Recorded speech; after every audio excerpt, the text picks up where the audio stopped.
நடிகை நமிதா இஸ்லாமியராக இருப்பாரோ என்று நினைத்து அவருக்கு மதுரை மீனாட்சி அம்மன் கோவிலில் கெடுபிடி காட்டப்பட்டிருக்கலாம். இதற்காக சகோதரி நமிதா வருத்தப்பட வேண்டாம் என்று அமைச்சர் சேகர் பாபு தெரிவித்திருக்கிறார். இதுகுறித்து செய்தியாளர்கள் சந்திப்பில் பேசிய அவர், நடிகை நமிதாவை மதுரை மீனாட்சி அம்மன் கோவிலுக்குள் அனுமதிக்க கெடுபிடிகள் இருந்ததாக அவர் தனது பதிவில் தெரிவித்திருந்தார். இந்த பதிவில் தன்னையும் இணைத்து தனது ஆதங்கத்தை கொட்டியிருந்ததாக அவர் குறிப்பிட்டு பேசியிருக்கிறார். நடிகை நமிதா கூறிய புகார் விவகாரம் குறித்து உடனடியாக விசாரிக்க அறநிலையத்துறை ஆணையர் உத்தரவு பிறப்பித்துள்ளதாகவும் அவர் தெரிவித்தார்.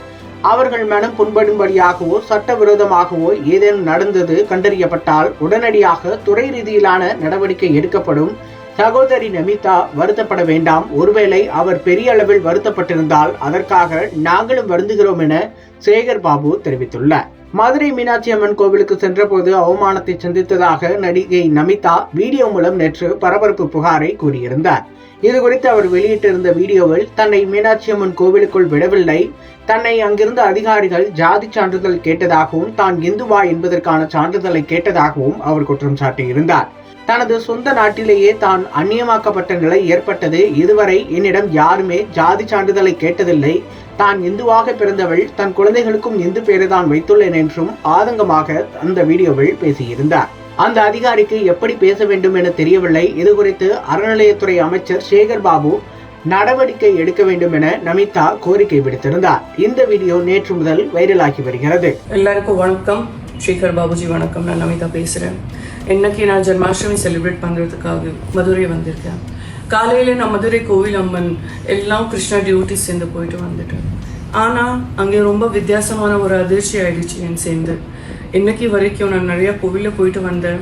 ஆனால் யாரும் என் சேர்ந்து இந்த மாதிரி பேசவே இல்லை. எனக்கு அங்கே இருக்கிற ஒரு அதிகாரி, ஒரு சூப்பரிண்டெண்டன்ட் கொரஸ்பாண்டன்ட் மிஸ்டர் உத்தரா என் சேர்ந்து ரொம்ப ரூடாக, ரொம்ப அசிங்கானா, ரொம்ப அரகண்டாக பேசியாச்சு. ஏன் சேர்ந்து என் ஹஸ்பண்ட் சேர்ந்து எனக்கு கேட்டாச்சு, உங்கள் ஹிந்து சர்டிஃபிகேட் காமிங்க, உங்கள் காஸ்ட் என்ன அது சர்டிஃபிகேட் எனக்கு காமிங்க. இன்னைக்கு வரைக்கும் எனக்கு யாரும் இந்த மாதிரி கேட்கவே இல்லை. ஏன்னா இந்தியாவில் இருக்கிற எல்லாருக்கும் தெரியும், Namitha is born Hindu. I got married in ISKCON Tirupati.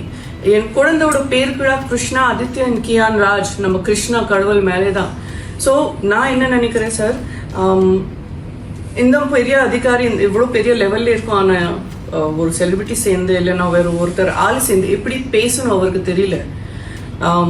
அது எனக்கு சரி தோணலை சார். என்னோட ஒரு ரிக்வெஸ்ட் இருக்குது, ஹம்பிள் ரிக்வெஸ்ட் இருக்குது, நீங்கள் ப்ளீஸ் டேக் நெசசரி ஆக்ஷன்ஸ். இந்த நிலையில் கோவில் நிர்வாகமும் ஒரு விளக்கம் அளித்துள்ளது. அதில் மீனாட்சி அம்மன் கோயிலின் தெப்பக்குளத்தை தாண்டி ஒரு பலகை வைக்கப்பட்டுள்ளது. அதில் இந்துக்கள் அல்லாதோர் கோயிலுக்குள் அனுமதிப்பது இல்லை என்ற பலகை வைக்கப்பட்டுள்ளது. பிரபலங்கள் கோவிலுக்கு வரும்போது சந்தேகம் இருந்தால் கோவில் பணியாளர்கள் அவர்கள் சார்ந்த மதம் குறித்து கேட்பதுண்டு. அந்த வகையில் பணியில் இருந்த பொறுப்பதிகாரி நடிகை நமிதாவிடம் கேட்டுள்ளார். அதற்கு அவர் கணவர் இந்து முறைப்படி திருப்பதியில் திருமணம் செய்து கொண்டோம் என நமிதா தரப்பில் பதிலளிக்கப்பட்டுள்ளது. அதைத் தொடர்ந்து நமிதா மற்றும் அவரது கணவர் VIP தரிசனம் முடிந்து சென்றனர். முக்கிய பிரபலங்கள் மற்றும் வெளிநாட்டினர் வரும்போது விசாரிப்பது வழக்கமான நடைமுறையை என கோவில் தரப்பு விளக்கமளித்துள்ளது. இந்த நிலையில்தான் அமைச்சர் சேகர் பாபுவும் அது குறித்து விசாரணை நடத்தப்படும் என்று தெரிவித்திருக்கிறார்.